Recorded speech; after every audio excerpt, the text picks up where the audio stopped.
mamatay na bilang tao, ayun, umakyat na ako sa langit bilang Holy Spirit. Tuloy ko lang kasi medyo mali pa konti na ng game ko. Ano po?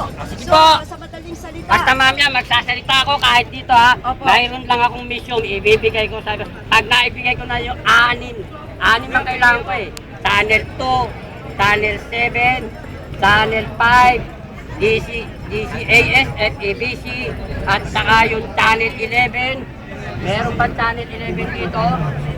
Channel 11? Wala. Yun. Anin ang ibibigay ko ito ha mga anak. Dahil mahalaga, alam nyo ba anak, bakit anim? Di Villanueva! Di Villanueva! Naghahanap kayo ng mga tunay na maglilingkod sa Diyos. Bumaba kami rito para ipaalam sa inyong lahat. Si Eddie Villanueva, mga anak, napakahalaga niya. Sasabihin niyo bakit mahalaga si Eddie Villanueva? Leader na reliyon yan eh. Hindi lang si Eddie Villanueva, mga anak. Eliseo Soriano. Ang dalawang ito ang tutulong sa inyo. Andyan, anak. Doris, anak. Andyan lahat yan. Mababasa ninyo kung bakit mahalaga. Si Eddie Villanueva, Eliseo Soriano, hindi lang sila. Yung mga leader ng iba't ibang relihiyon.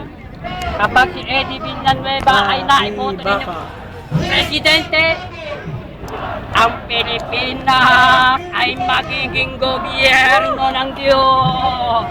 Ang Pilipinas magiging gobyerno ng Diyos. Sapagkat ngayon, gobyerno ng tao. Bakit?